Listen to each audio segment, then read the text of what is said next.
Matthew Stuckey here with another video on traits of psychopaths. And I want to talk to you about in this video juvenile delinquency. Juvenile delinquency. Now generally when we talk about a juvenile, we're thinking of the ages of 12 to 17.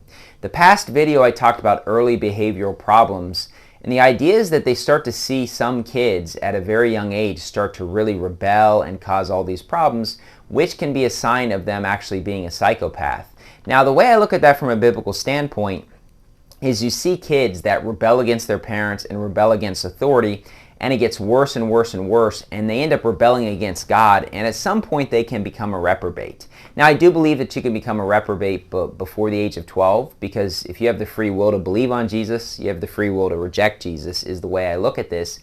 But you really start to see the manifestation of serious crimes between the ages of 12 to 17. That is what the world has noticed, but they're not often tried as adults because they're not yet at the age of 18. So the courtrooms generally go light on them. The question is, do you see this in the Bible of people that are teens that are committing these violent, terrible crimes? And the answer to that is yes, you do. Genesis 19 verse 4, it says, "Before they lay down, the men of the city, even the men of Sodom, compassed the house round, both old and young, all the people from every quarter." This is, of course, the famous story of Sodom and Gomorrah, where you have these homosexuals that are living in Sodom and Gomorrah.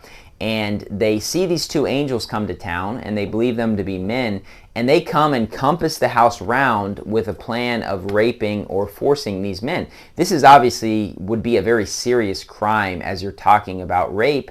And you know, you're looking at people, some of them are older, but a lot are not, because it says both old and young. And so the young would indicate somebody who's obviously below the age of an adult. I even believe below the age of 12. When you're looking at people that are young, you say, well, Brother Stuckey, how do you know that it even goes down to the age of 10, 11, 12, 13, 14? Well, later on in Genesis 19:11, it says, both small and great. So in Genesis 19 verse 4, it says old and young. In verse 11, it says small and great. Now, when you think about people as they grow, generally when somebody's, about 15 years old, they're about the full height that they're going to be in their lives. They might grow a couple extra inches, but they're over 90% of their full height, their full size. And so when you're looking at someone who's 15 or 16 years old, you wouldn't say that they're small generally. Generally, they're at about the height you'd expect as they're, fully an adult. And so when you're thinking of small, well, generally the ages of, 12, 11, 12, 13, maybe they have a lot of growing left to do. But they reach that age of 14, 15, 16, they're generally at their full height. So when we're looking at small, I'm looking at below the age of teenager, honestly. I'm looking at, 9, 10, 11, and 12. And the idea is you're seeing people at a very young age and people at a very old age, all throughout that spectrum that are involved in this. And you're seeing people that have been given over to a reprobate mind at a very young age. One common example in the secular world of someone who is a juvenile who committed a terrible crime is Charles Manson. Of course, Charles Manson's very famous for the Manson family and the Manson murders. And even though he did not physically commit those murders, he was basically this architect that led to all of these murders taking place. Well, Charles Manson actually, a long time before that, when he was a juvenile, he actually committed a terrible crime himself. So it says, according to Wikipedia, this was when he was 17 years old in January of 1952.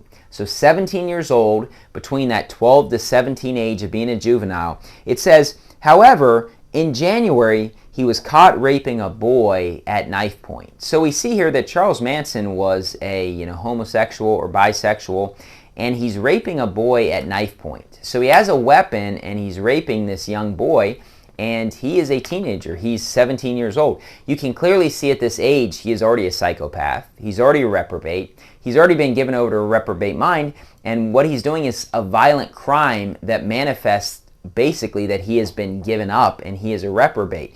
And so we're seeing an example with juvenile delinquency that in the secular world you certainly see this with Charles Manson. They've identified it in the field of psychopathy, and it does fit in the Bible as well. As you see in Genesis 19, you're seeing that same violent crime that they want to do, old and young. small and great. So we're looking at people of all ages, people from probably ranging from 8 years old to 80 years old, somewhere around that spectrum. And even at a very young age, you can see that people are given over to a reprobate mind. And certainly at the age of 12, when they're classified as a juvenile or as a young teenager, it is possible for someone to commit violent crimes. And of course, if they're a reprobate, they've been given over to a reprobate mind, but it will really start to manifest between the ages of 12 to 17. So this is what we see in the secular world. This is what we see in the field of psychopathy. It is also what we see in the Bible. Anyways, thank you and God bless.